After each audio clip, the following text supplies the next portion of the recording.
Damn, I need to plug up my thing too. Y'all let me know when we live. I'm trying to. Alright, there you go. Plug up my phone. It say we live. Hold on. Shoot. Kofi Piesie TV. Yep, it say we live. Hold on, y'all. I'm finna share it and then we'll jump into it. Hold on. What was the link?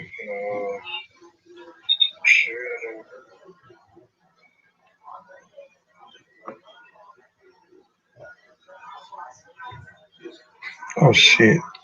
Ooh, excuse me, y'all.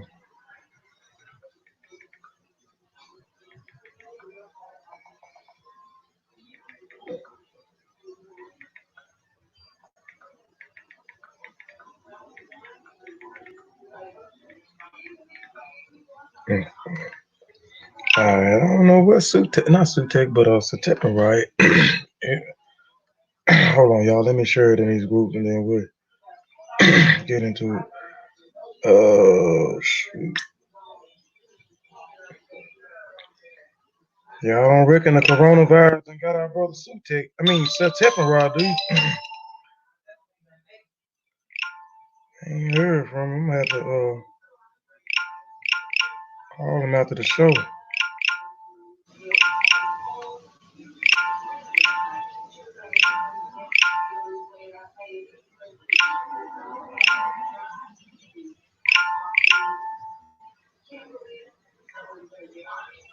I'm putting it in there.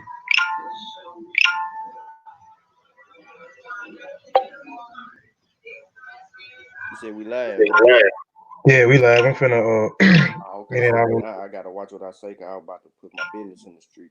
Yeah, that's what you was finna say. Cause I was finna ask you something too, but I thought about it real quick. I'll ask you once we get through with it.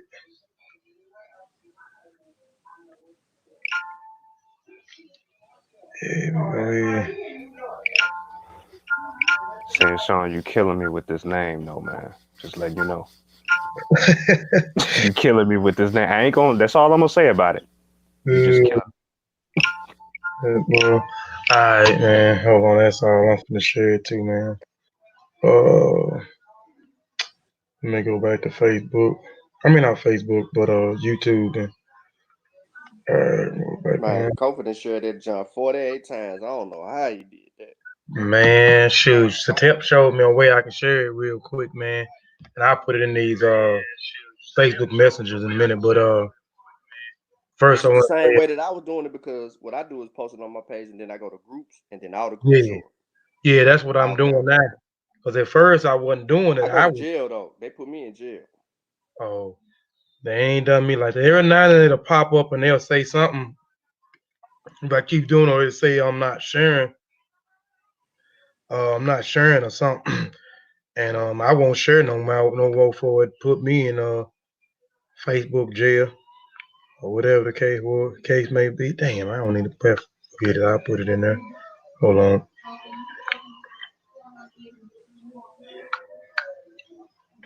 Wow, I just seen. I'm gonna ask you about that when we get off there too, Shawn. I just seen something in there. All right, y'all. Let's go ahead. First, I want to say ETM Hotel, Dua Duau, Dua Aku, Dua Netcher, Fatmu Lafayette, Fatmu Riri, Majuba Iba E Gungun, Majuba Iba E Ilakba, Egungun Kiki Egungun. I always want to give honor and praise to the ancestors, because without the ancestors, we wouldn't be here. We are our ancestors. Also want to say give honor and praises to the true and living ancestors. Not ancestors, but not ancestors, but elders. Those who are elders according to African tradition. Today, but that ain't the Rona. That ain't the Rona. But Today, we got Brother T'Challa that's going to be doing a presentation today. We got T'Challa, Bangoura, we got Netcher, the Netcher of Isfet, Brother Herit, Shawn, Khalfani, and Niger Valley, Sutekh, our brother Sutekh. Y'all got anything before I share the screen and Brother T'Challa start presenting? Dang, I thought I was.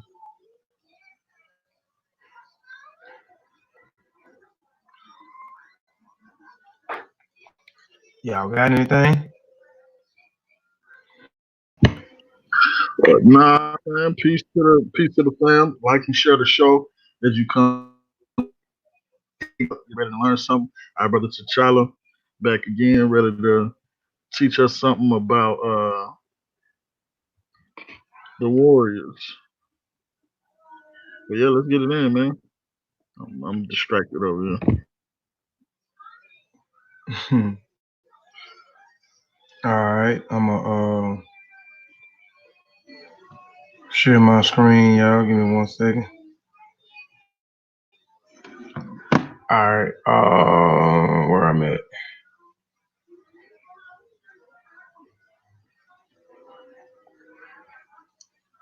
I gotta get used to this here, man.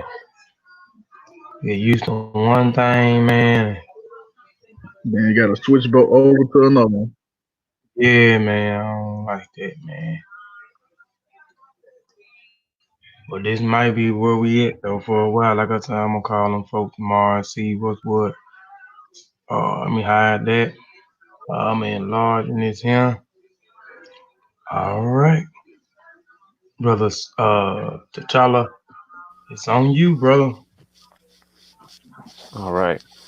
Peace to everybody in the chat tuned in and everybody that'll be tuned in the archives. So today with this show, I don't know how many people will be tuning in, but I'm gonna be asking a couple of brothers that's on the panel here for a little bit of interaction. Especially, I don't know what Brother Sutekh is, but y'all see as I get into the presentation for you brothers that's a little bit south of me, being up here in Chicago, there's a reason why I kind of want to do this towards the latter end of my presentation, bit of an interaction. And so let's just go ahead and get into it. So we got Sofa, which means the warrior. Okay. And this is from the Malinke people and what we call Guinea, West Africa in the present day. We understand that dealing with geography, we have colonial political borders, and these things are not what our people on the continent, the same boundaries and regions that they were drawn in terms of whose territory is who and this and that and the other. So I'll always be real clear about speaking about the Malian Empire and the Mende tradition. We understand that it comes from a time period that predates colonialism. And we want to be very clear about that because I get a lot of people asking questions. Well, what country, is this tradition from? Are these drums from? Is this history from? And it's not from a particular country, right? At least not a country in the colonial sense. So, Brother Kofi, if you will, in the next slide. All right.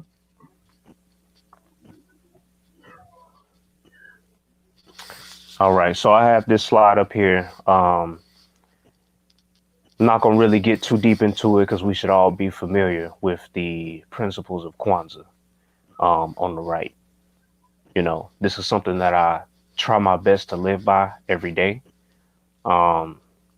And since we deal in battling against people with beliefs, and we want to compare beliefs all the time, it is my belief that utilizing these principles that are universal throughout the continent based on my limited research, that we actually do succeed, especially when you go back and you're studying the great nations of Kemet, great nations of, whoever, wherever in Africa, it doesn't matter. When they follow their own principles and they're ahead of they're in charge of their own resources, they win. And And here in America, we have the same thing when we practice cooperative economics and we practice, purpose. You move with purpose, you act with purpose, you practice your creativity, right? And your faith in an African sense is having faith in the works that have already been done and the works that you're doing, right? So that you can actually not just be sitting here believing that things are going to happen without you putting in work. And that is the African way. On the left here, we have, and correct me if I'm wrong, good brothers, the Netcher Jehuti in the baboon form, with a scribe sitting at the feet. Now, I'm not going to go into trying to break down linguistically and what it means in the Sesh, because I'm still a student. Okay, well, Brother Shawn, you want to go ahead and say something? Nah, you good. Okay. I'm still a student of the language and the culture, as we all, but I do understand, what is meant by this image. And then I have my own interpretation that may or may not align with the original understanding of images as such. And the reason why I have these up here is this is how I govern myself. I look to nature and learn from nature in order to know what to do. If it's raining outside, I might want to go ahead and put a hat on my head before I mess around and get sick, coronavirus or not. Okay. If the animals are all migrating towards a certain spot and it, it's kind of chaotic, we're in the middle of a storm, and the animals seem to be seeking shelter, and I got my dumb butt out there just not seeking shelter, that's not paying attention to your environment. And in, most cases, you probably not going to make it through the night when you don't follow the instructions of everything else around you.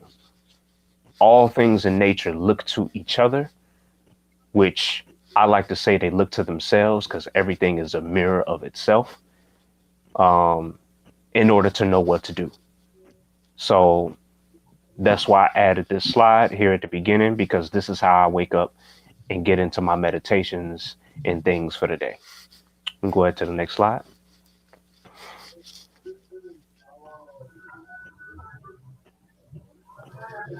Okay, so far, explanation from the Malinke perspective.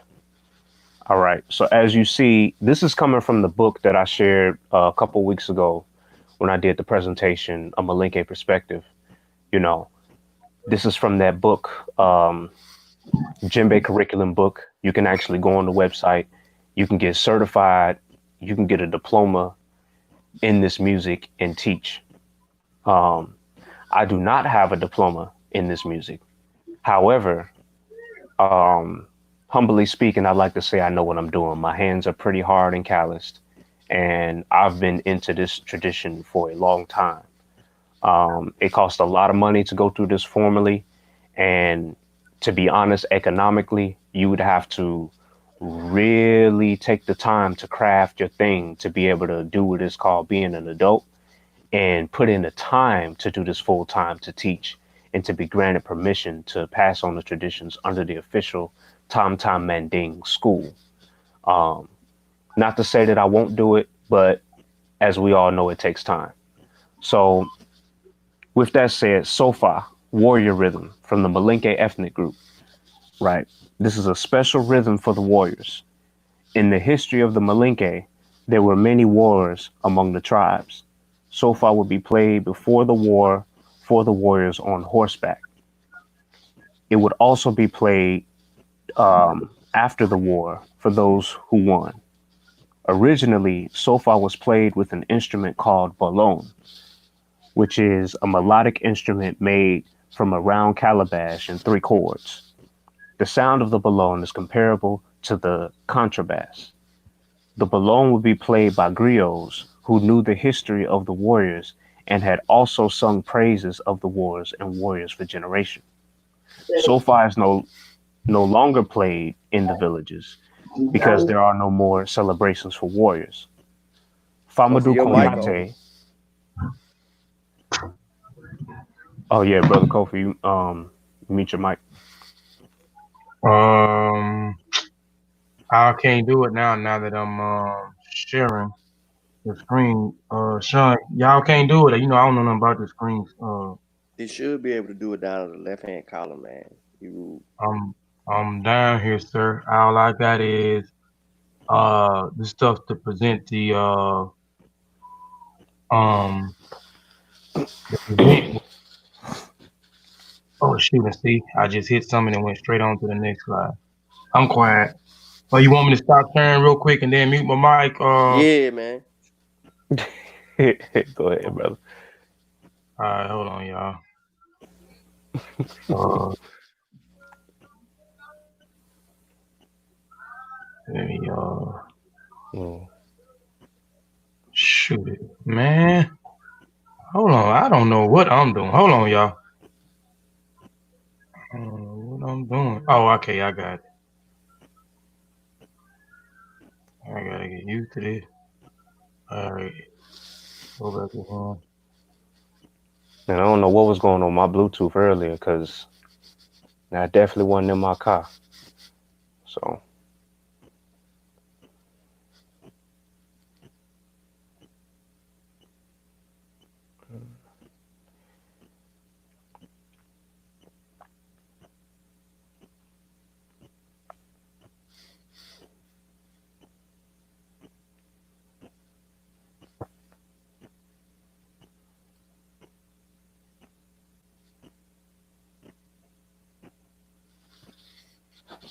okay.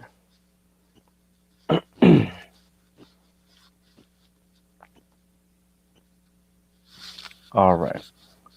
So far it's no longer played in the villages because there are no more celebrations for warriors.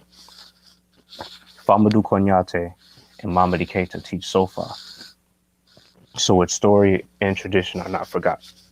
Excuse me. So this presentation,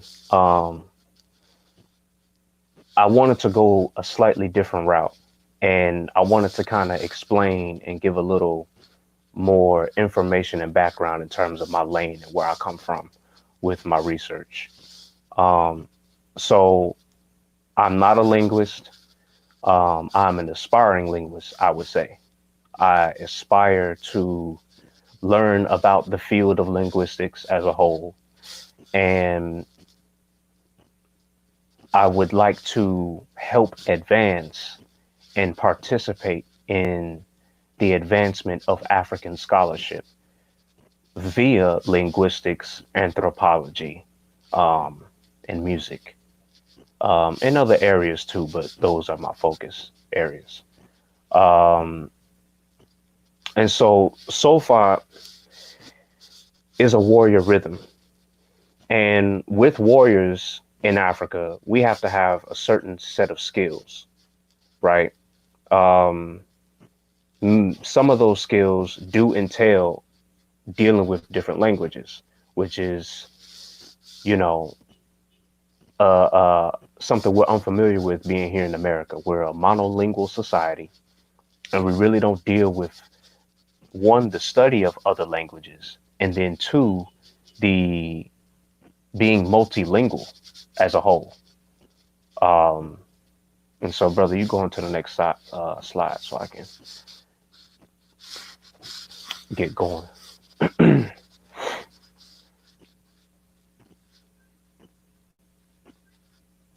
All right. So, because we're talking about warriors and, you know, the young men and the strong men that will go and fight and defend the village, I mentioned Dunumba rhythms on the last presentation and on the African drum presentations I've done. Dundumba has many implications of the word. Um, and with African languages, that is very, very common. One word can mean 20 different things. And don't get me started on the Sesh Meta Netcher. Like, that's one of the things that makes it a very humbling practice. And I respect all of those who are competent in the field, via whether you're an Egyptologist or not. Like, that's not the standard in my head. Um, Understanding the cultural nuances of the words and how they function in different contexts and different renditions of the glyphs. You might have, you know, it's a variety. It's like a, you know, an explosive plate of food. You know, you just getting all these flavors. And so with that said, I want to talk about one of the main dunumbas um, that's played typically when we start to play this music. So on the left, I have a screenshot from an app that talks about this rhythm, Dunun Bay. Okay, Dunun Bay is one of the most popular Dunumba rhythms. The Dunumba family of rhythms comes from Hamana in the region of Kurusa. I have a couple maps in the slides coming up to show y'all where that's at. Traditionally, they were played for the dance of the strongmen to settle rivalries between different age groups of young men. Today, Dunun Bay is a popular rhythm that can be played in all celebrations. Okay. And then on the right here, I have that quote that I was sharing last time. This is the back of the book that I'm coming out of. And it says, Nise Watien Kantie. Means without music, there's no joy. Without joy, there's no music. Beautiful Malinke proverb that I definitely live by because I've been around music and language all my life. And that's what I'm getting into with this presentation. How music and language are one and the same. And I'll explain what I mean. Go ahead, next slide, brother.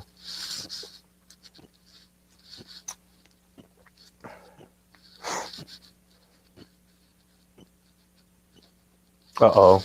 I left an empty, I knew I did it. Knew I left one of these empty slides in there, man. Okay, here we go. All right. A few Malinke words and a taste of their sound. And I have a link for Mama Keita's bio. We're not going to go through necessarily all the links. I have it up here in case anybody want to pause the video, screenshot. Y'all can type these links in and go in there, but we are going to go over these Malinke words. Okay. And the bio is explaining Grandmaster Mama Keita's story. I'm going to explain a little bit when I start talking about Mori Bayasa, but his story is very unique. And so we'll get into these couple of these words real quick. So the first one we have is anta. Okay, anta. That's something you'll hear when you want somebody to hurry up and come on. That's basically saying, let's go. Okay, another variation, one guy, like hurry up, let's go, let's get it. You're moving too slow, we need to go ahead and get it in order. And I use this a lot with my students. You know, teaching kids or teaching anybody, a group of people.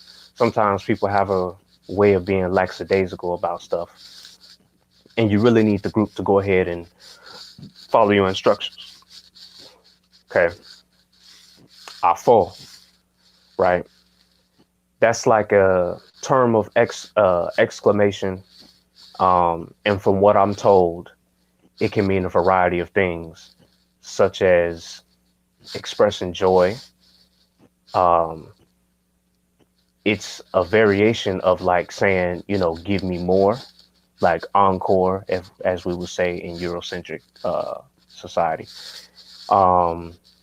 We have here Akaran Iko, which means learn again. Okay. Akaran Iko. This one is one of my favorites because every time you wake up and you come to the world and you go on about your way, you have an opportunity to learn. And then you have an opportunity to learn again and again and again and again. And that is what we do. Brother Kofi always talks about, as I learn, we all learn. We're all constantly learning because no matter how well we may read hieroglyphs, no matter how well we may play drums, no matter how many languages we aspire to speak, okay, we're always going to be a student. Even if we got 6, 7 PhDs, remember, only a fool knows all. So I pride myself in living by Akaran Iko. Okay. Go ahead to the next slide, brother.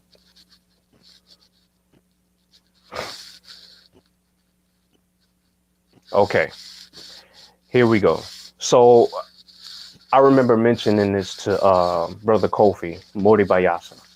And this is a rhythm in the Malinke tradition. And I have here Mori Bayasa, a global experience for our beautiful black women. So in the Malinke culture, we have actually go ahead to the next slide, brother, because I believe it's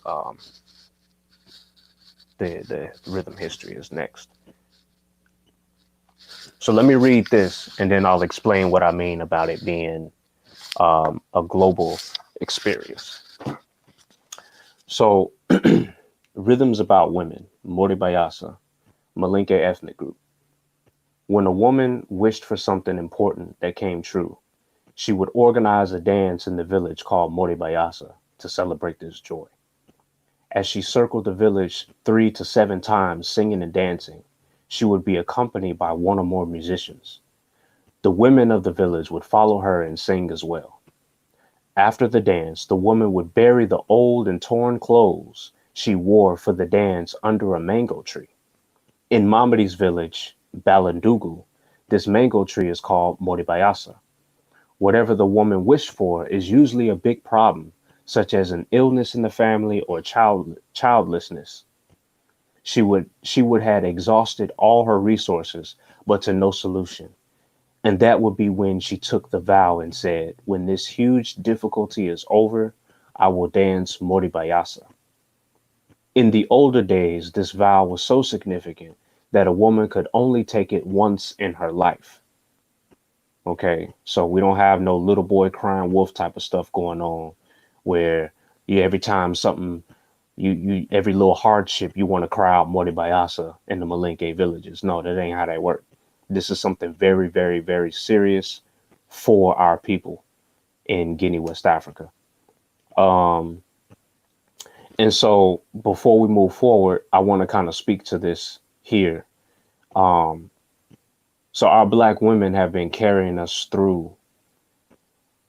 Um, I mean, we can go all the way back, but definitely through this trans African kidnap and hustle, this nightmare of, global disenfranchisement down to the very last compound, just straight, completely stripped of our African thought. No matter what part of Africa, it does not matter. Pick one. We've been stripped of it, right? We don't think the same. We don't conceptualize the world the same. We want to challenge and question authentic African sources and authors that are showing not the pseudo ones telling us wrong information. I'm talking about that's coming with the come on, like they got it. And we want to question the brothers and sisters that take out the time to do the research, to seek out the information. And we want to start asking these questions like, are you a linguist? Are you this? Are you that? And these people know nothing about nothing. Like everybody right now want to be an expert on viruses and diseases.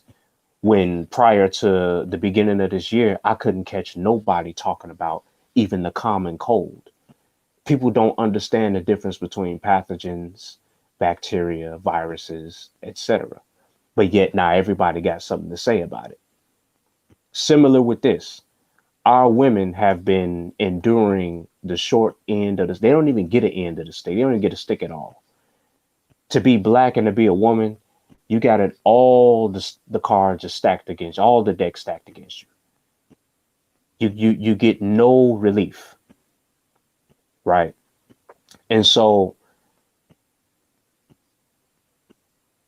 there is some footage from a film which is explaining Mamadi Keita's story. I wasn't able to extract it off the DVD, but somehow, somewhere, I'm gonna figure out a way where I can actually get that clip, and I'm gonna find a way to show it in a future presentation. But what happens is, um, one of the original, like old school dance steps to Mori Bayasa is literally the woman rolling around on the floor hysterically. She is like out of her mind, bursting with emotion because of this great time of grievance is now over.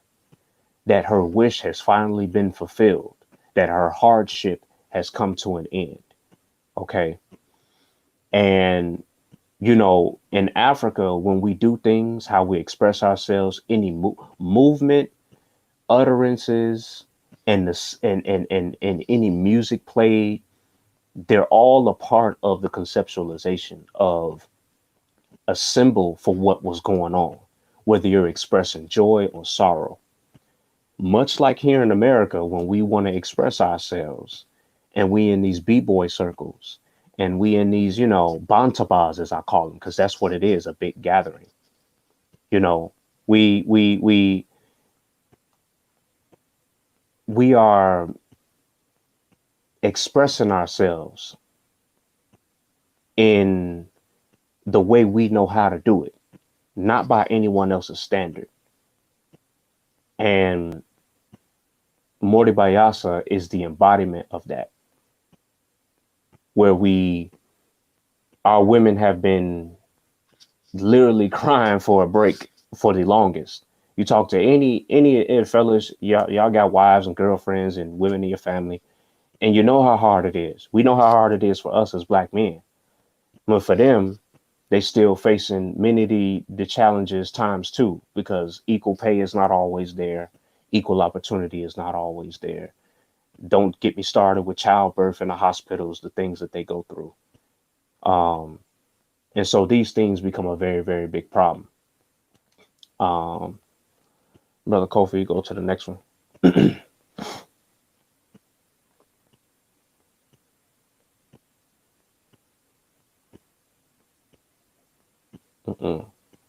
I think you went back, brother.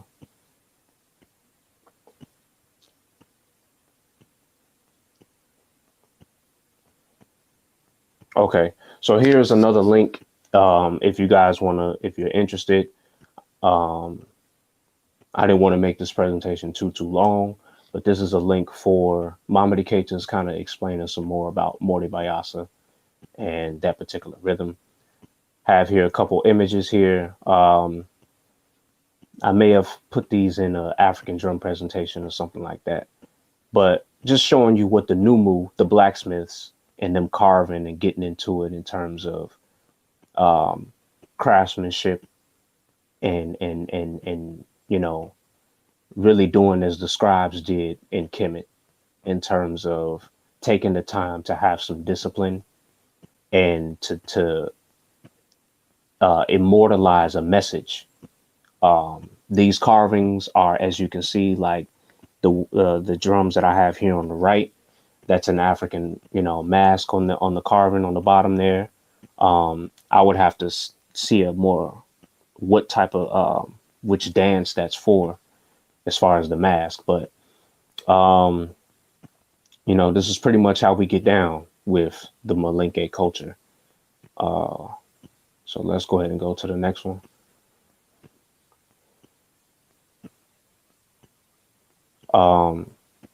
And so, you know, I know a lot of people, they try to censor themselves or they try to censor us about what we say and how we do things. And I tell them that I don't care to be eloquent or politically correct or soft spoken. You know, my people are dying. You know, we are facing all the time. Just we it's a struggle to survive, you know. Negative depictions from the media, hating on each other, you know, just it's just hard enough to live. And so I wanted to put that in there because I really don't care. I'm going to tell the truth about my people, who we are, where we are, why we are, when we are, and I'm going to tell it from our perspective. I'm not trying to come from somebody's quote unquote political correctness in terms of explaining our culture.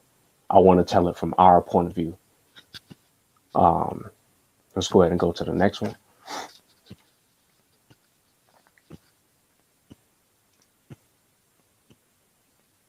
All right. So this is the inspiration for this presentation today. I kind of wanted to touch on a few things early in the presentation that I had been mentioning, but this is what really inspired me. I talked to Brother Kofi earlier this week, about this, and we have language and our migrations from the south, from the Nile Valley to the Americas. All right, and what am I talking about? So I have a few questions here, and this is where I ask. Oh man, Netcher of Isfet done dropped out, huh? Okay, that's cool. Um, so we got, where does language, culture, and kingship come from? And I want to ask um, Brother Kofi and Brother Sutekh if they have any commentary on that based on their research. Where do we talk about language, culture, kingship, and things like that? You know, civilization. Where is this stuff kind of really coming from? You know, from y'all research, what would you say?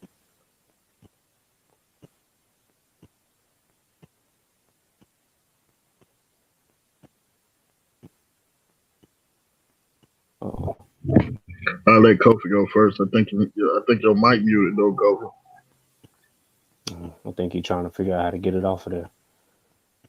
I forgot he had to stop sharing. Oh, go ahead. Oh, okay.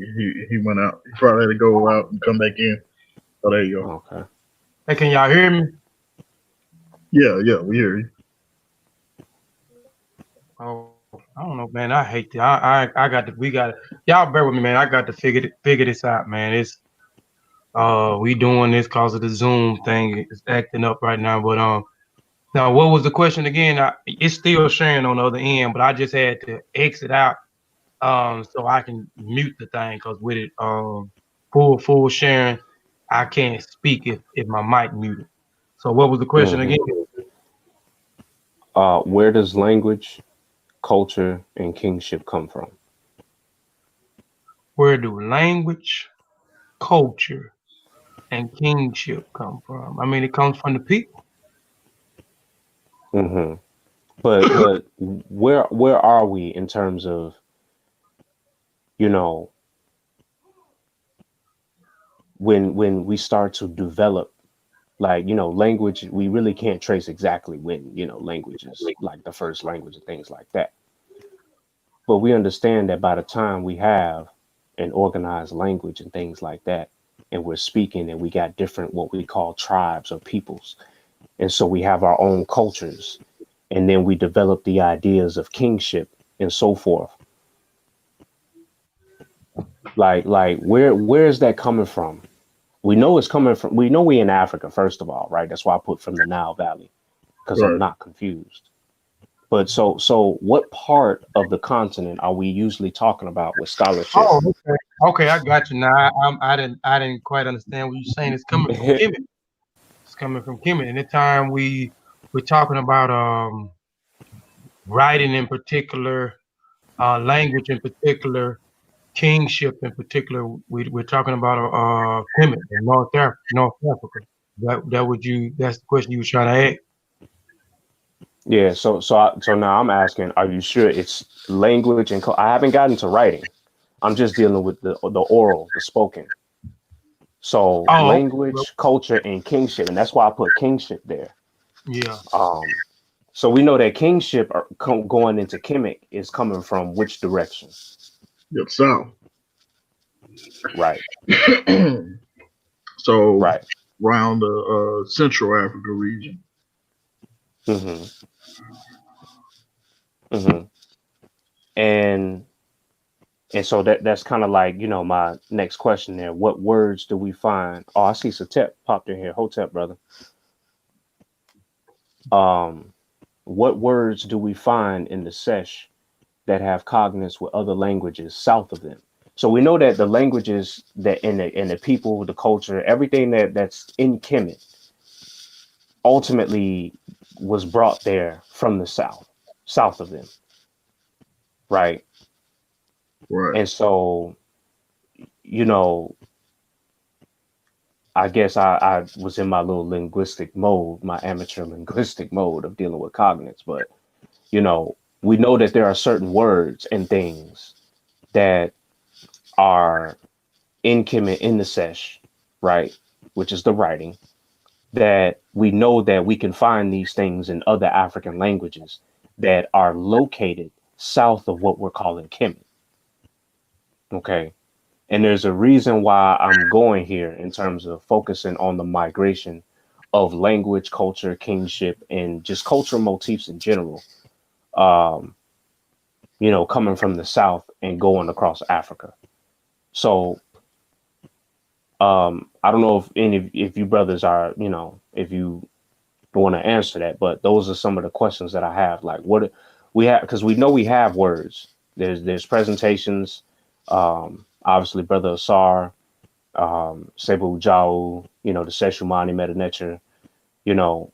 We have tons of videos talking about the Sesh, and Brother Asar specifically talking about, based on his research, where that you're able to relate the language to other African languages because of they are ultimately the Africans that made up the population of what we're calling ancient Kemet. Like it wasn't just a bunch of Africans that sprung out of North Africa, out of the ground, out of the sand, out of the Sahara. We migrated there. But then not all of us migrated there at one time. We understand that some of us were still in our other lands surrounding Africa. But what happens is when people move, they take their culture, language, and everything with them, and they start to leave the residue of that wherever that they end up. And so some of the, language, the cultural motifs, like I have here, what cultural motifs do we find all across Africa? Things that we can find no matter where we look. I don't know if any of you brothers want to. I know he's sharing my presentation, but ancestor veneration, ancestor veneration, libation, music,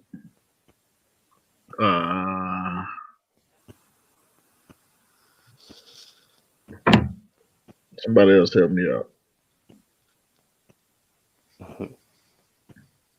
I think Sutekh might be away from his might not be able to talk right now, but right. So I mean, we can stop there because it's you pretty much hit the basic major ones anyway. Okay. Language, libations, ancestral veneration. Right. I'd like to add definitely, the leopard skin wearing, dealing with kingship, all throughout Africa. You find that. Even before I knew anything about Kemet and Asar and his works and other scholars that happened to say the same thing. Yeah. In West Africa where I was, they definitely you all go to Benin, go to Togo, go to Nigeria. You know what I mean? Go to Ghana and you will find kings wearing leopard print, right? The staff, authoritative staff, all of that. So my next question is, what happens when we get kidnapped and we're brought to the quote unquote new world?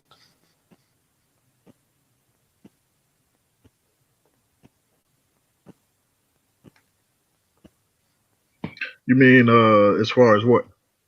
As far as during the transatlantic slave trade, our languages, our culture, what happens when we're brought here? The slave ships typically dropped us off in Central America, the Caribbean islands, that area.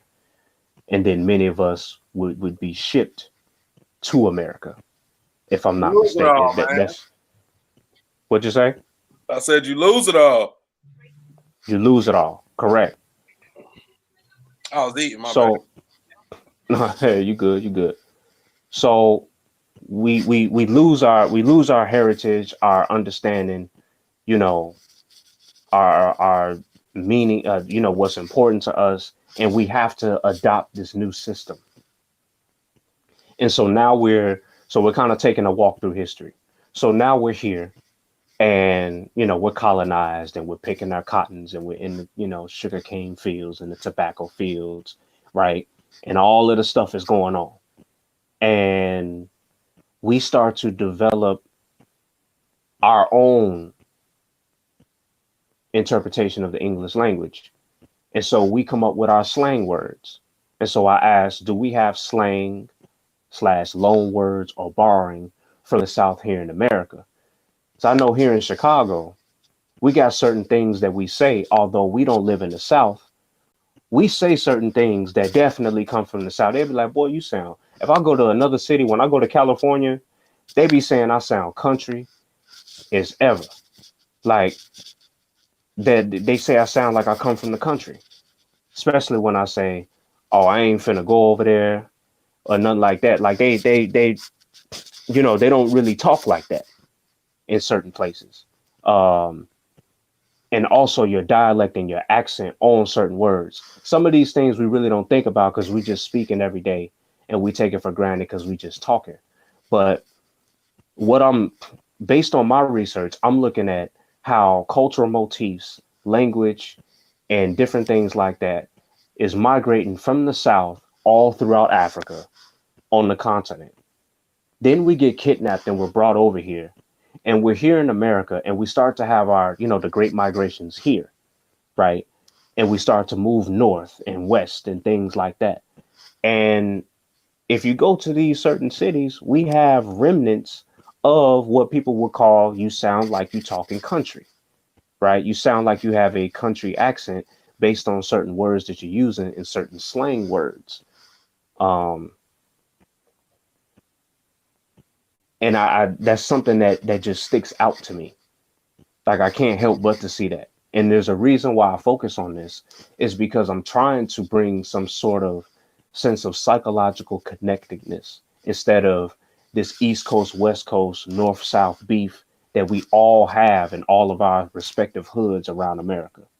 Like everything's about, oh, you stay on the east side, I stay on the east, with the south side, and he stay on the west side, and them brothers up north, man, don't trust them. Like all of this divisiveness. Like I can't stand it. I don't even know if that's a word. I just made up one.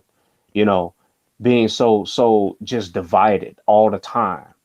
And I'm sick of it because we in the same boat no matter where we at. If brother Kofi go fill out a job application somewhere, he got the same amount of chances that I got in terms of when they look at him, the first thing they gonna think and see is a black man. But yet, if we weren't who we were, we could be definitely beefing, coming from the same block, talking about, growing up, talking about each other, always hating on each other and this and that. And then we go and we both still can't get a legit job somewhere, depending on, what lifestyle we've led and didn't even have to live that type of lifestyle. It's just the odds that stacked against us. But yet we all linguistically share certain things like slang words that's in everybody's vocabulary, no matter where you live at in America. Like, I think I got another slide after this that's kind of going into that. But these are some of the things that I notice when I'm doing my endeavors in learning different languages and studying linguistics itself in terms of how to deal with that study um, for the advancement of our African scholarship. And so I have here, why do we grow up having participated in bantabas here in America, yet knowing nothing of the word?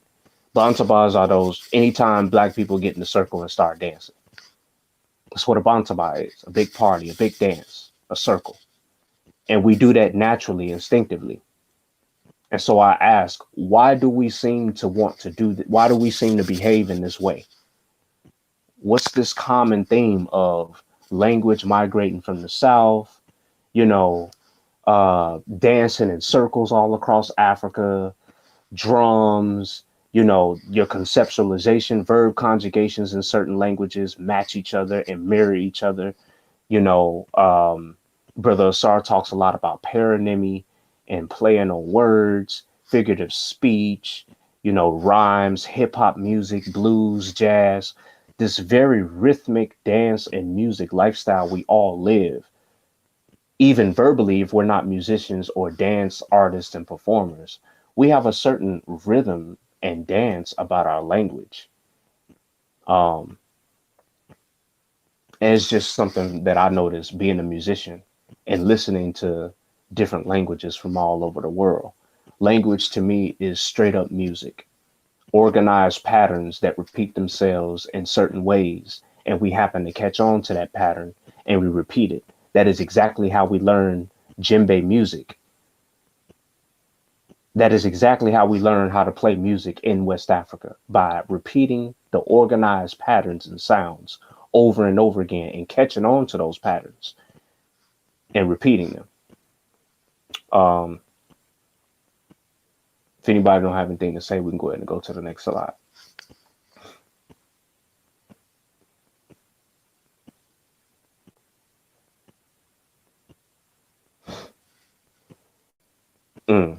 I did put this here. Right. So if you can't do it slow, you can't do it fast. With this endeavor of learning many languages that I have, learning music, playing music, teaching music, you got to go slow, man. Like, you're not walking into a djembe class, picking up the drum, thinking that because you black of African descent, that you're just supposed to magically astral project and just remember how to play these drums like your ancestors did. That ain't how it worked. And I picked this particular image I found online of the warrior because I relate to this directly in terms of getting you a good staff and get you some practice in, knowing how to really defend yourself and your people and your family. And everything starts slow, especially with, when you first stepping into something. You don't want to hop into a music class and I just start playing music and I don't break nothing down for you. You won't learn nothing. I got to go at a pace where you can actually follow along and have a chance to catch on so that you can start to repeat what I'm playing. And we have to do it slow at first because you're not going to be able to play it and keep up with the speed and get the accuracy of the different sounds if I just start playing at the regular speed. That makes no sense. If I wanted to do that, I would have just told you to come to a performance. If you cannot do something slow, you cannot do it fast. Meaning that if you're going to do something, you better be good enough to be able to break it down all the way and demonstrate it.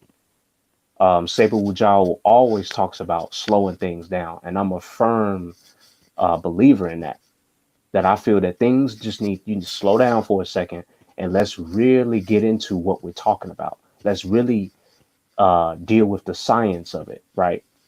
Let's break it apart. Let's cut it apart and examine each piece so that we can be able to follow along and stay with each other. Go ahead to the next slide.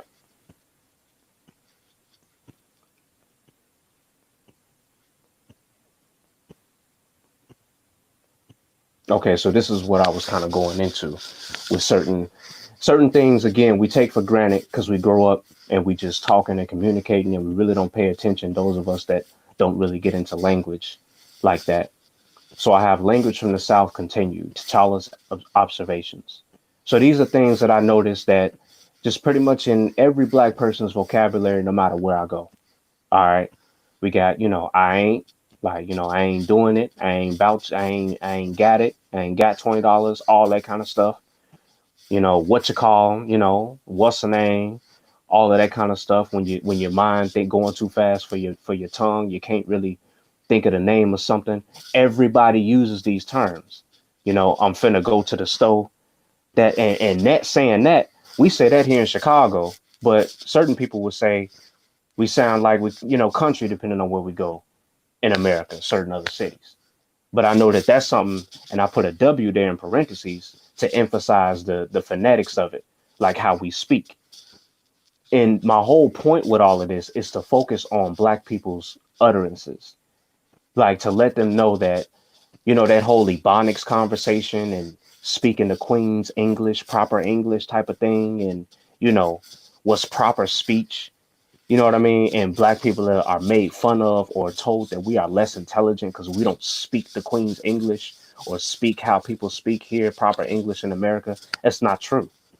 Black people are very intelligent, but we choose to act a certain way depending on the context and environment that we in. And in some cases, if you only grow up around people that speak a certain way and you only encounter a different level of speech with people who got a gun pointed at you and people who don't have the same skin color as you and people who don't look like you, you're going to naturally develop a certain type of distaste in your mouth for these people, no matter what complexion they are, no matter where they come from. If they don't look like you and they're always criticizing everything that you do, you trying to figure out if there's something really wrong with you. And I don't think that it is. I don't think that there's something wrong with us psychologically just because we might say, I'm finna go to the store instead of, yes, Bob, Peter, I went to the store earlier, like emphasizing every last syllable in speaking the language under a certain set of rules, what they deem as being proper. Every language has its rules. But what I'm saying is, one is not less intelligent because they cannot pronounce a certain word, or because they may be a little dyslexic, or because maybe they might, have a speech impediment. That does not mean that they're not intelligent. It does not mean that they cannot comprehend what's going on. I've met plenty of intelligent people, know plenty of intelligent people who may not have the best, vocabulary, and who may not read books like, we all like to do, those of us that do. But it's demeaning and condescending when we start to talk about, oh, we have to sound a certain way in order to be, not in terms of your intelligence as a whole. It's important to know how to speak a language in its proper context. But language is formed out of figurative speech and out of, dialectical variants. That's what starts to separate languages, because you get so far from the original pronunciation of a word that it becomes a completely different word. And then because meanings change over time, the meaning changes as well. So now you have a whole nother language at the end of the day. But that does not mean that that person's less intelligent because they don't speak the language you speak or the dialect that you speak. If anybody want to say something, you can. Otherwise, we can go ahead and go to the next slide.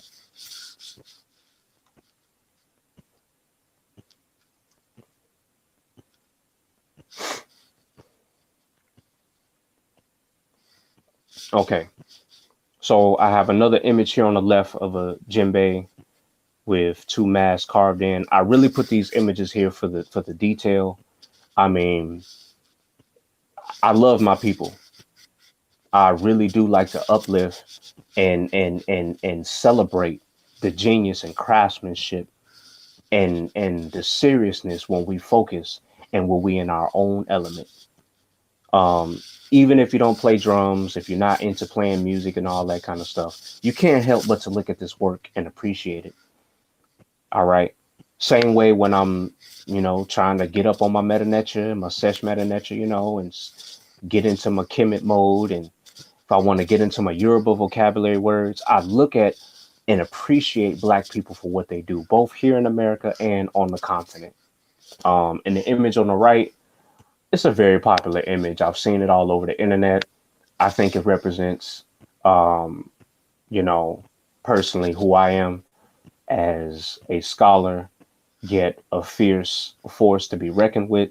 And because I do have locks and I do really get into the culture in Jamaica and the Rastas and Jamaican patois and breaking down the cultural motifs there and connecting that back to West Africa with their traditions. It's one of my favorite images, and I think it represents who I am as a person. We can go ahead and move to the next slide.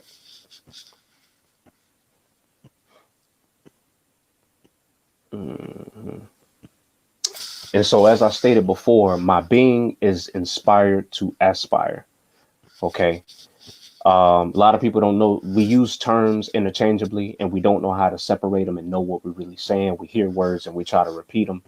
To be inspired is something that strikes awe into you. It makes you want to do something based on what has been done and what has been presented. It makes you want to move and act and do work. Right. And so in your doing, in your endeavor of moving your being, moving yourself to do the work, right? And you have this thirst, this itch to want to accomplish something and to want to get after something. That's called aspiration. You are aspiring to accomplish this goal. Okay. And so I feel that my being has been called to this plane to help reconnect Black people to their environment, otherwise known as a Saseya, from the Twi dialect of the Akan people, which is Mother Earth. Music and language, both one and the same, and the perfect way to allow us to perceive the universe's true language, which is mathematics. Based on my musical background and me being around languages all my life, I've been around Spanish all my life. I watch a lot of Japanese anime. I've been around Japanese people a lot of my life. I really love the language and how they express themselves and their culture. A lot of Black people like anime and really get down with it because of how vibrant the colors and they really express themselves. Similar to how Africans, loud, expressive, vibrant colors, and just on a surface observation level, pronunciation of certain vowels are very similar. Not to say that they have the same meanings, because we're dealing with two separate sides of the world. But what I'm saying is the way that they go about their culture and how they take discipline and order and structure, they take it very seriously. And tying it into mathematics, music is nothing but that. Music is both what I'm playing and the space that I'm not playing. I can't just sit up here and give you 8 bars of music and have nothing but music filling up the entire 8 bars. Right? I have to have a space in there to breathe. And ultimately it comes down to mathematics. How many times do I count before the beat come back around, or before the breakdown happens, the bridge, the chorus, etc.? Counting is mathematics. You're dealing with mathematics. How many times something happens and how many times does it not happen? Okay. I have here a polyglot in training. Yes, I'm aspiring to be a polyglot, family. I have knowledge of several rhythms, languages. Not that I'm completely fluent in them, but I'm competent enough in these languages where I feel that I want to embark in being fluent. And so I have here Keterin, Fiterin, Saba, Nani. That's Malinke for 1, 2, 3, 4. Okay. Keterin, Fiterin, Saba, Nani. All right. This next point, Sable Wujao's example in the show Importance of Nomenclature. Anyone mature. Right. Okay. So on the Seshew Mani Meta Netcher channel, Sable Wujao does an example at some point in the video when he's talking about the way we pronounce certain things. And you can, he puts this example up there. And Sister Emiket comes on, and in her language, I forget what part of Africa she's from and what people she's from. But she pronounces this in her language.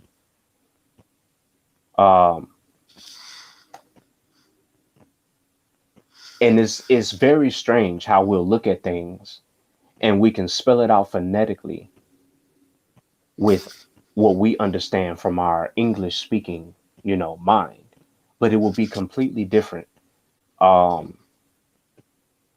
in the language that, it's originally in.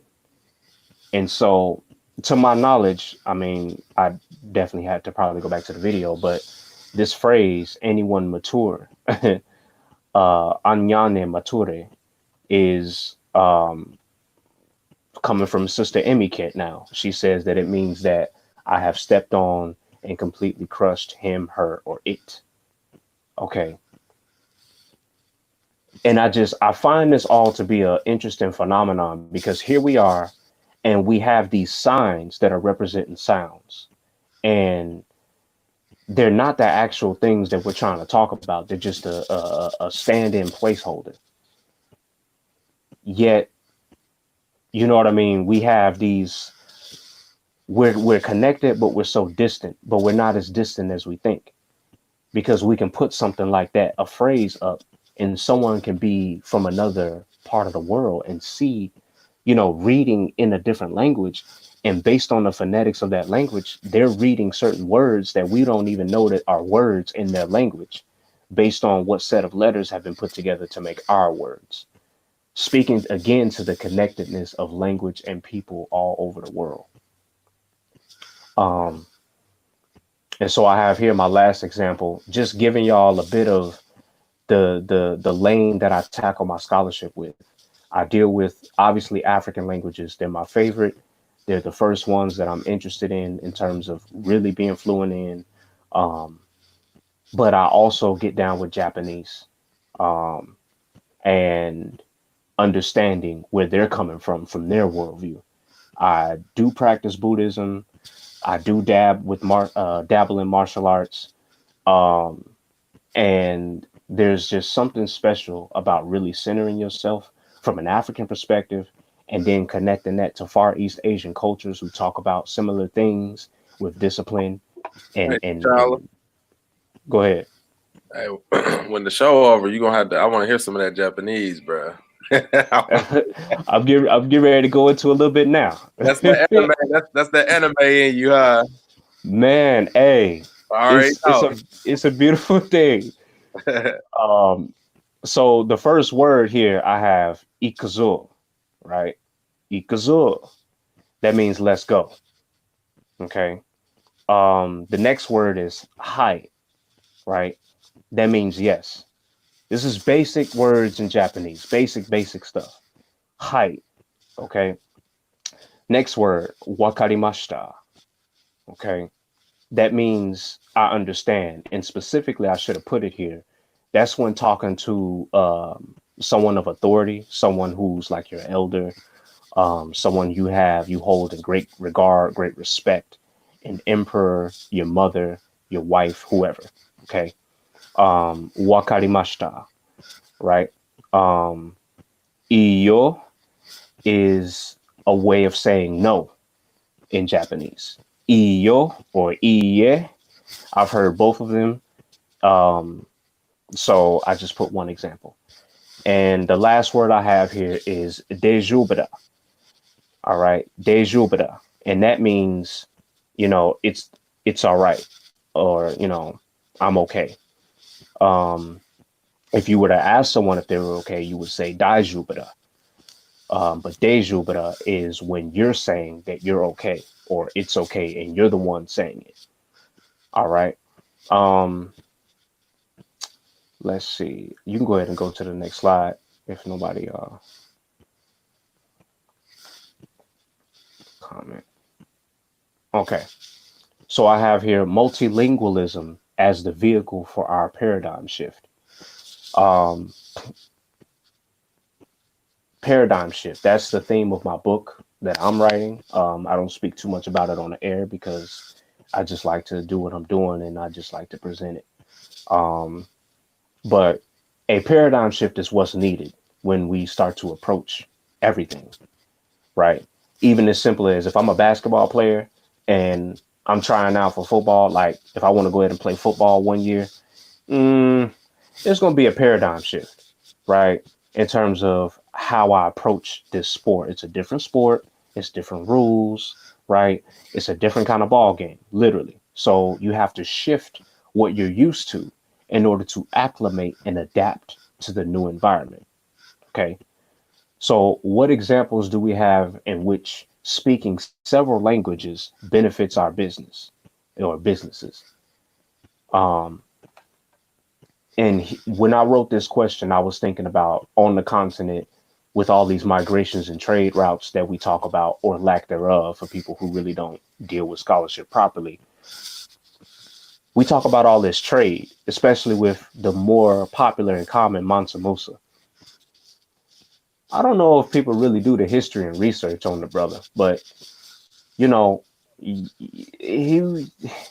they were speaking several languages, okay? Especially those who, first of all, Africans in general grow up speaking 6, 7, 8, 9, 10 languages. Like that's just how that go.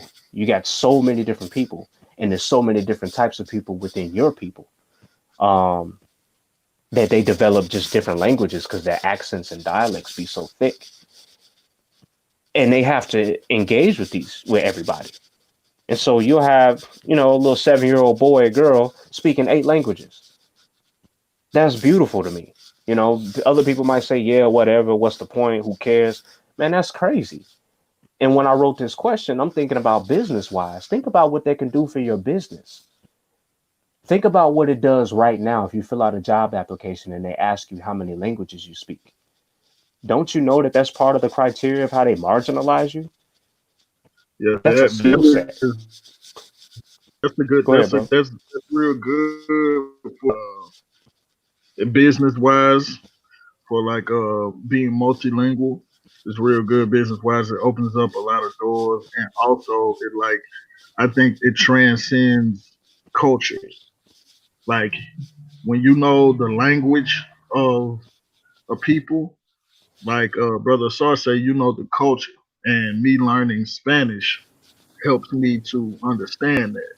Like it's cultural nuances in that language that you won't know if you're not learning that language. So when you are learning the language of your neighbor, you are much more connected to them than, just if you didn't know it at all. You know what I mean? So I think that's a good way to transcend cultures too. Absolutely, brother. And myself growing up, I've been around it myself all my life. And you should see people in the back of my Uber that I be picking up people's nanas who straight from Venezuela, Colombia, Mexico, wherever they from. And they get on the phone in my car speaking nothing but Spanish. And, to have to be able to give them the ride. And they're surprised that I'm speaking Spanish as a black man here in America. But you go down in the Caribbean, down in the countries where they're from, and some of our other people are from, and that's common all the time. People darker than us speaking Spanish. So how do we overcome the challenge here in America of a monolingual society? Right? How do we deal with that? Right? Each one teach one. Our people came together to survive in the most unforgiving conditions. We came together and we were speaking different languages. We had different ways of doing things. Brother Sutekh is a whole grown man. Sutekh and Rob, Brother Kofi, and Brother Shawn, who dropped off, they're grown men who do things differently than I do. But they're efficient. They're able to live life and do their own thing. They don't necessarily do what T'Challa does, but they obviously function and they do pretty okay. And so what happens is when we come together, we teach each other about different ways and we benefit. I learn a lot from these brothers because they do what they do and I don't do that. That gives me the opportunity to be taught.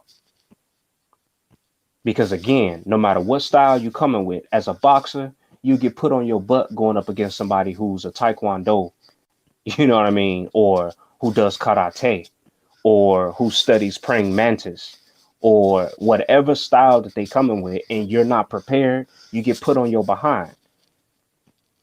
Okay. It's always important to remember that you're a student and that you always have something to learn.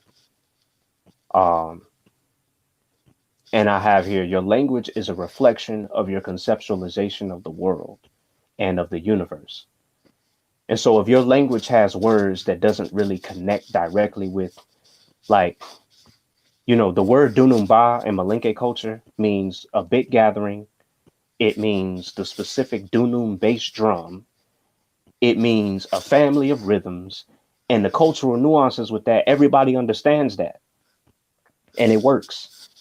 Versus in America, we hear drum and we think snare drum. Or we think, we only think, my point is we think like one way.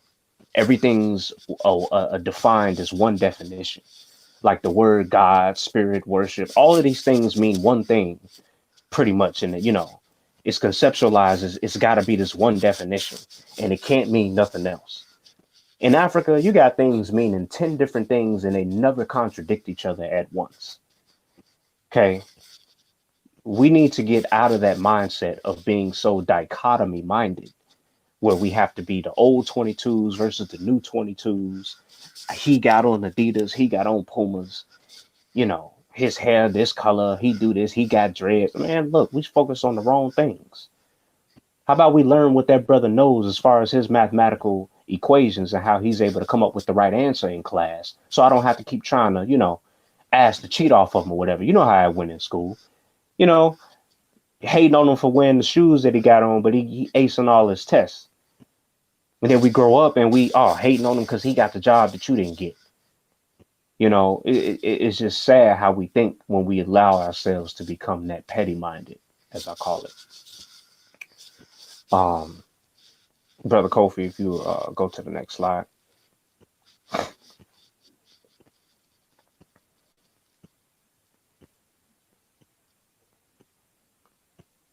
Okay. And so I have here on the left a Zhaoli mask rendition. Zhaoli is a rhythm done for an homage to women.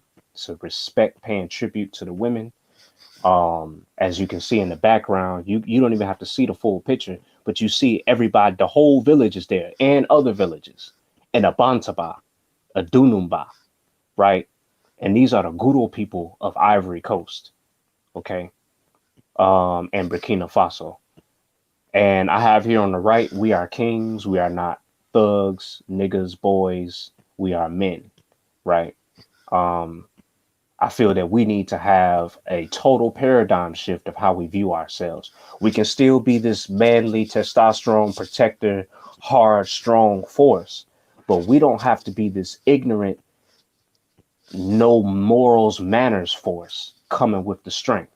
The strength is there to ward off the danger and to keep things secure, not to flex in terms of I need to go and just stunt and show off and see how I could just boast my skill. Because like I've said before, in martial arts, you will not advance to the next belt.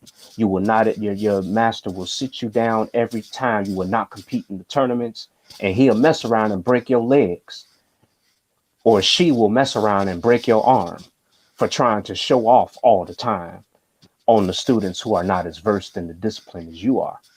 And same thing with the scholarship. I'm not here to challenge, attack, or none of that with nobody. I'm just presenting the information that I've been studying and that I'm going to continue to study.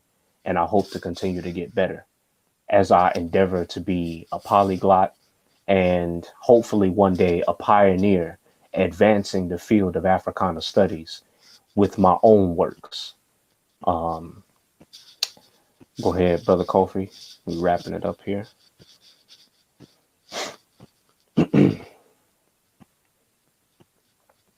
Right, so here are my sources. At a glance, you might look at my sources and be like, hey, that's how he came with his sources. But really, yes, this is how I came, because any of this great brother Asari Motep's works, Nisu Bidi, Where's the Love, Aluja, etc., all of these things have verified what the lane that I come from out of West Africa, right? Things that I read in his works. Man, my Nisu Bidi so tore up, that book's so tore up and worn out, man, I need to order a new copy. Because I'm so, it's just, the back cover it's just embarrassing, man. I just be all through my joint. I got the TTM Djembe Academy workbook. As I said, there's the link, working link. Ayodele Drum and Dance. Ayodele means drum in the, joy in the house in Yoruba. Okay. And that's the name of the drum and dance company, one of them that I'm a part of here in Chicago. I'm in a Netflix movie. I don't talk about this often, but I'm in a Netflix movie. It's called Southside with You. That's the story of Barack Obama and Michelle Obama meeting. We filmed a short little clip a couple years back, drumming in the background, me, some of my teachers, and my peers. Go ahead to Netflix and check out that movie, family. A little short, little 15 seconds of fame right there. As far as my Japanese, words and things that I put up there. Any of my brothers, I think Sutekh probably was watching some anime while he was eating his noodles over there. But any anime that you can find in original Japanese, you can verify what I put up there on the screen. Um, any people who might even be versed in the language by happens chance, you know what I'm talking about. Um, for the Malinke and stuff like that, you got the live lingua site. And for everything else that I put as far as our slang and words like that, any hood in America, laughing but very serious, because all black people share certain. I can go to any state and I can be like, yo, you know, with a such and such and this and that, like, and they know what I'm talking about. And that's the connectedness that I'm trying to speak to get black people to understand specifically here in America as we do our Dunumba dance of the strong men and women. Let's come together and not hate on each other for what side of town we come from or what gym shoes we got on or etc. And what scholarship and part of Africa we choose to study. We need it all. And so I say it takes all of us to make this thing work. And with that said, family, I hope this was something that was enjoyable for you all. And that's my presentation.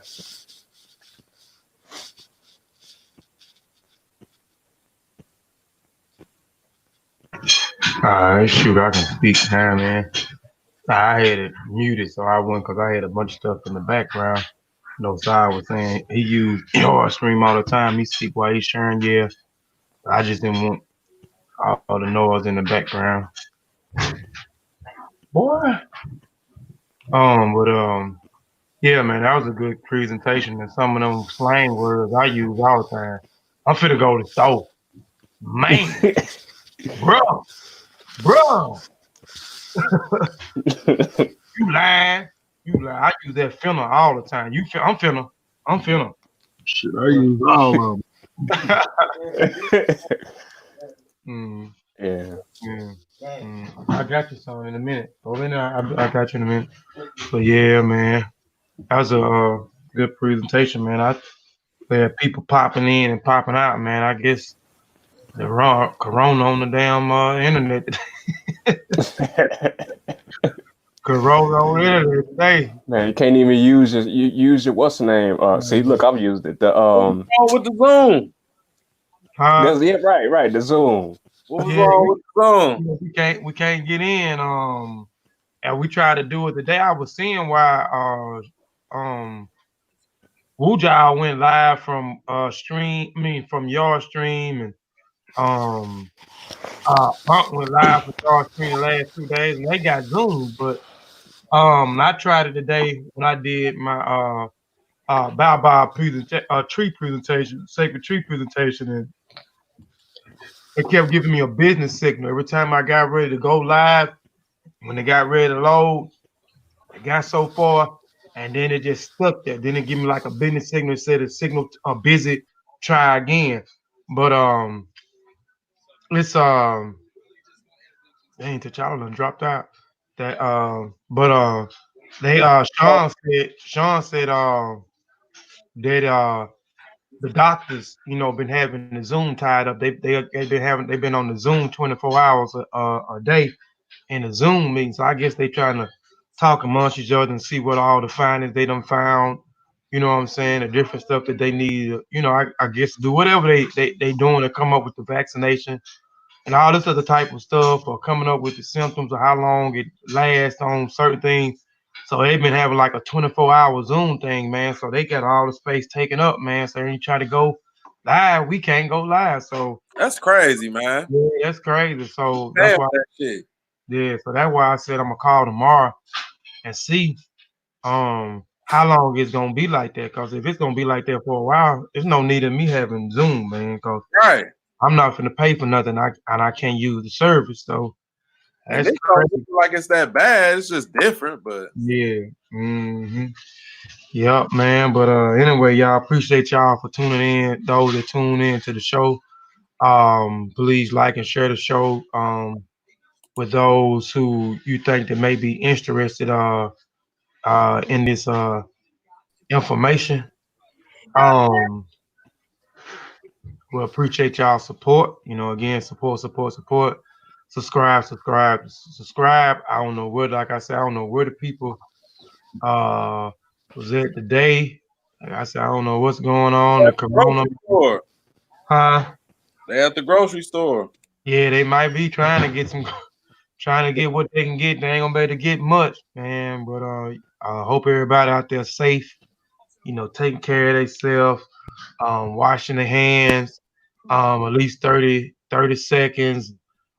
Keeping your mouth, keeping your hands out your mouth, your nose, and your eyes. Wiping down your counters, etc. Coughing inside, the crease of your the crease of your arm, man. I hope just stay safe out there, man. Um, Anybody got anything, man, for I close the show? Show out.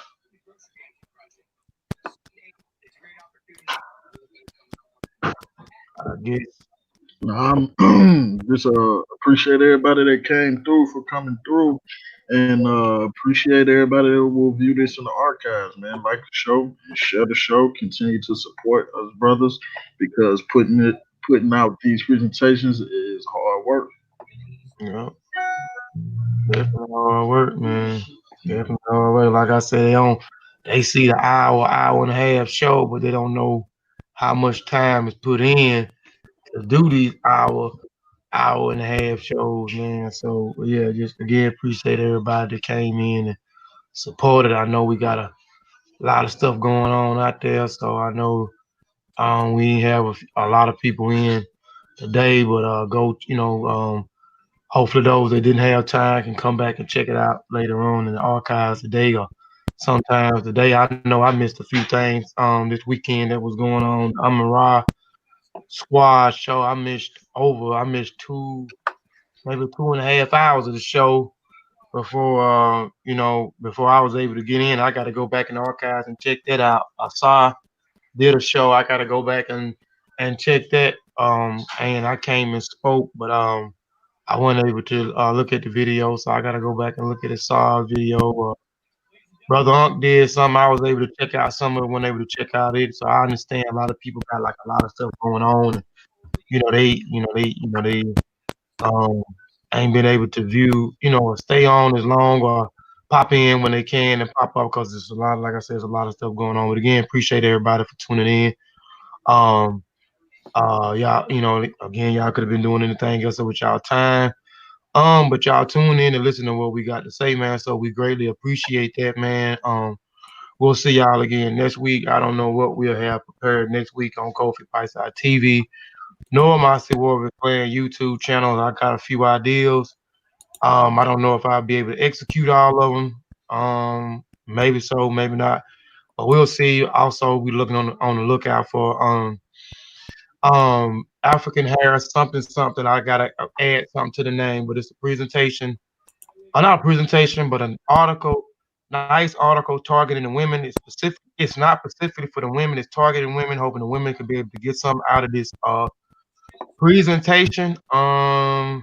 Hope y'all like the direction that I'm going, how I start, how I get into the article, how I end the article. So I hope y'all appreciate that, man. Be on the lookout for that. It'll be dropping Saturday. Sunday we'll be back. On the Mossi. We'll be back on Kofi Piesie TV. I don't know what the subject matter is gonna be on neither one of them.